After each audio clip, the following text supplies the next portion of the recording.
My name is Catty, just an ordinary housewife.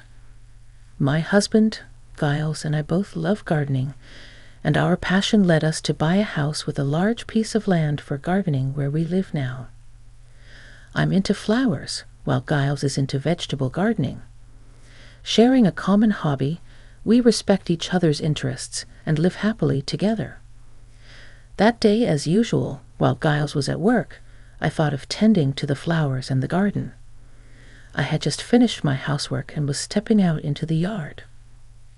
Why is there a car parked here? There was an unfamiliar white car parked in the yard.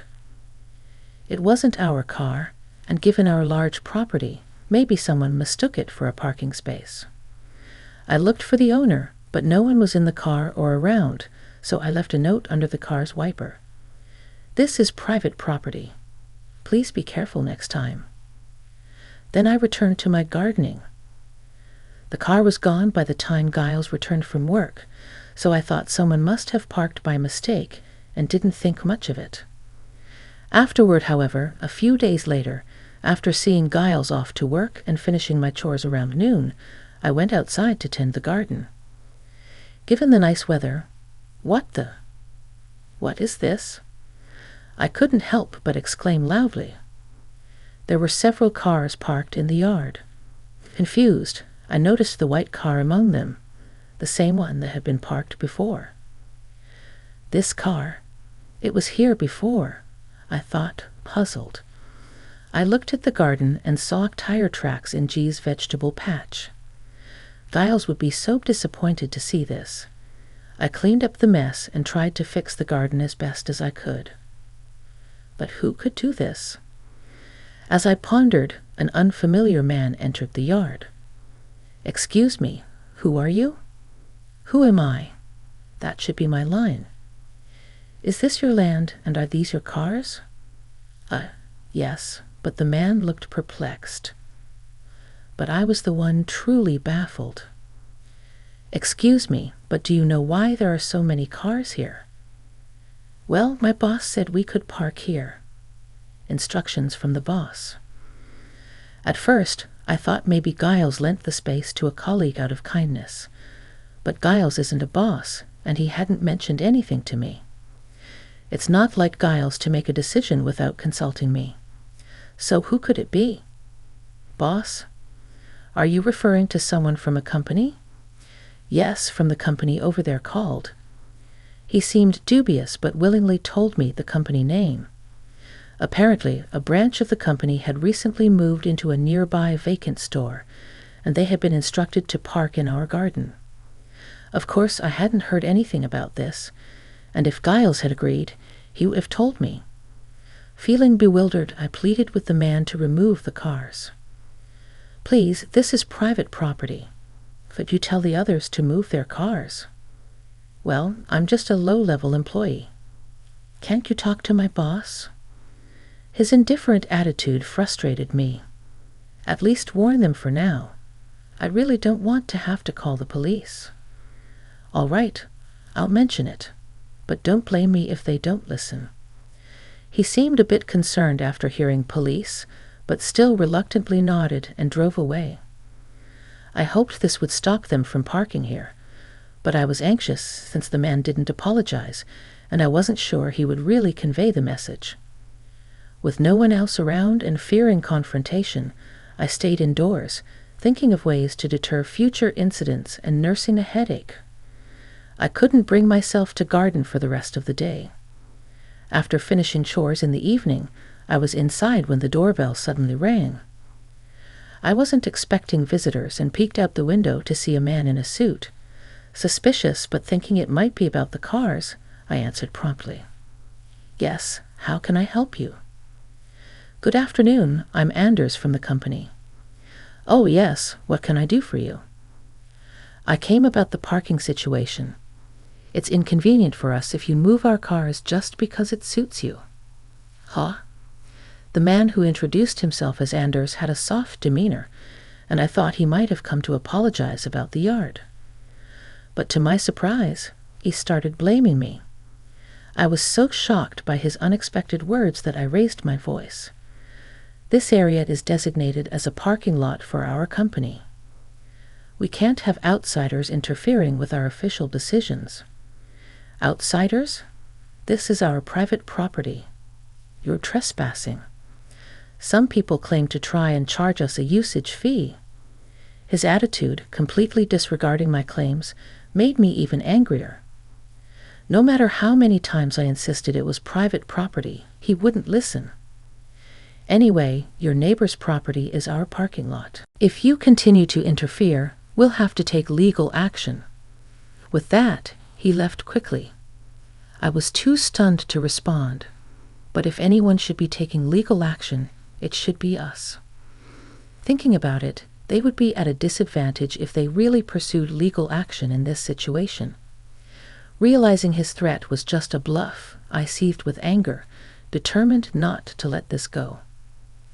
By the time Giles came home from work, all the cars were gone, but I promptly told him about what had been happening. That evening, today, there were lots of unknown cars parked in our garden. Really?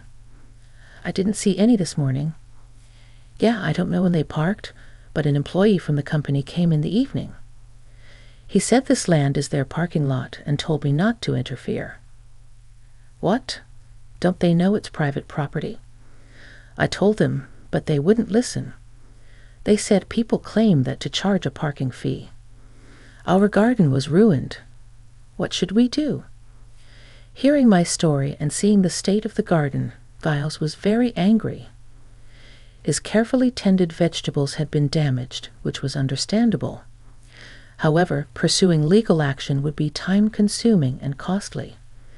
We couldn't just move the cars ourselves, as that would be illegal. For now, we decided to see what they would do next and placed a sign in the garden asserting it was private property and warning of legal action and a substantial financial claim if trespassed. Giles set up the sign on his day off, but to put it simply, it had no effect. Cars were still parked in the yard, and the sign was moved aside as if it were an annoyance, carelessly thrown away. Some of my carefully tended flowers were trampled, and pots were knocked over. I couldn't properly maintain the garden with the cars in the way, but I tried to clean up.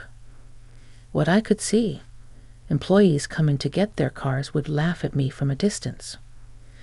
Lady, this is our parking lot. If you make a garden here, it's a problem for us. Yeah, and about that sign, our boss said it's legally invalid.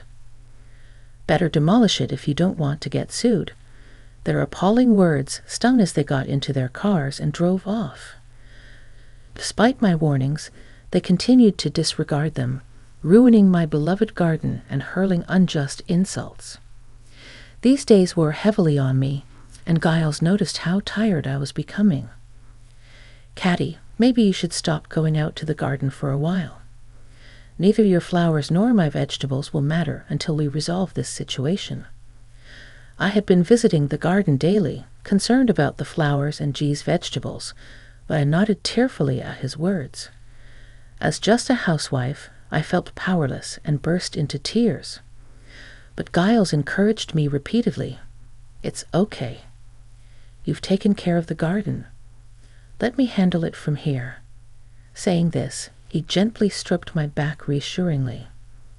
Trusting G's words, I decided to leave the matter in his hands. As he suggested, I stopped going to the garden and spent my afternoons inside. The sight of the cars parked in the garden, visible from the window, pained me, and the thought of the garden being further destroyed troubled me. But I endured, focusing on resolving this issue. A few days later, the man named Anders from the company came to our house again. Excuse me, I'm from the company. What's with that sign you've put up? What do you mean? What's with it?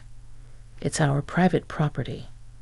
We're simply asserting our rights. Look, it's already decided by our company. I told you not to interfere, didn't I? His attitude still suggested he felt superior, and honestly, it was a bit overwhelming. I was at a loss for words against someone who wouldn't listen. But fortunately, Giles, who was off work, came out from the back and stepped up to the entrance. "Oh, so you're from the company?"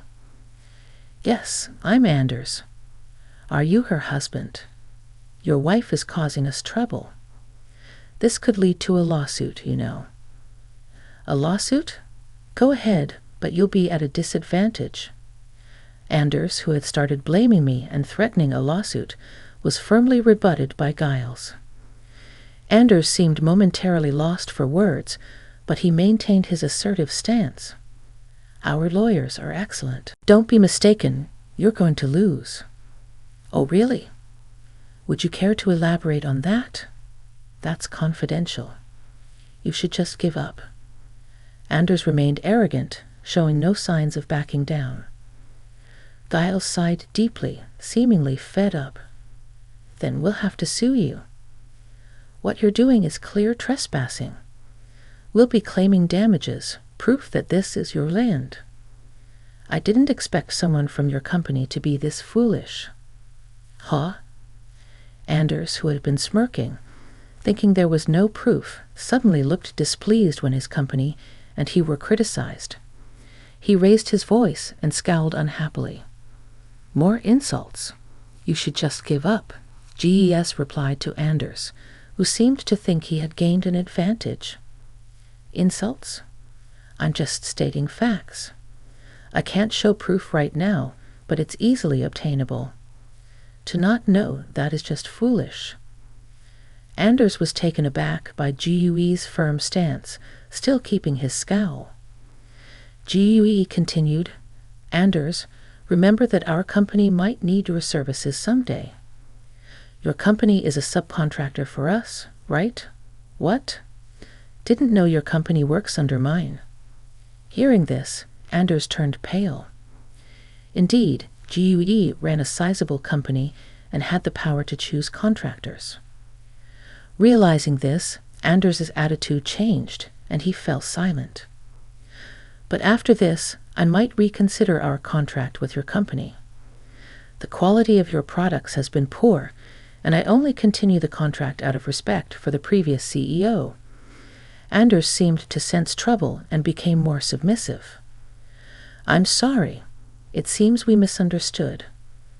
We'll drop the lawsuit and move the cars right away." "No, it's fine. You must be struggling to find parking." "You can park at our place." Gue's words seemed considerate, but were laced with sarcasm far from his true feelings. The man, realizing the situation, stayed pale and repeatedly apologized, saying words of sorry he had never uttered before. "I cannot let this slide. I'll have all the cars moved immediately, so please don't worry about it. Soon you won't be coming to that company anymore. It's just a matter of patience," Gue said with a cheerful smile, and the man apologized several times before getting into his car and driving away. Then several male employees followed suit, entering the cars lined up in the yard and driving off one by one. It seemed Anders had Hilly given the instruction. Since then, cars stopped parking in our garden, but Gue wasn't planning to let this go. Later, a meeting was held at our house with the president of the company and Anders. "Thank you for coming. I wanted to discuss the trouble we had with your employee, Anders. I'm so sorry. We will certainly hold him accountable." The president of the company, being a subcontractor to Gue's company and at risk of losing business, was entirely apologetic and showed no sign of defiance. It turns out the president hadn't been informed about the parking issue. It was Anders's unilateral decision. Now the head of a new branch, Anders, pale as if he might collapse at any moment, apologized repeatedly like the president. "It's unfortunate, but we have to consider the illegal occupation of my land, the destruction of plants and pots, and the threats of a lawsuit. It's difficult to continue relations under these circumstances. I'm truly sorry. We'll definitely hold Anders accountable. Please just don't cancel our contract. It's not just about accountability. Even if it hasn't harmed our company, can you expect us to trust you after such serious criminal behavior?" GUE firmly rejected the repeated apologies, expressing a resolute refusal to forgive. Eventually, it was decided to terminate the contract with the company and settle without a lawsuit, but GUE demanded as much compensation as possible. Anders was, of course, dismissed, and many of his suborns, influenced by him or displaying poor work attitudes, were suspended. The tenant space where the branch had become vacant again, and peace finally returned to our home. Despite losing many valuable things due to this ordeal, GUE and I have started our gardening anew, enjoying our shared hobby together once again.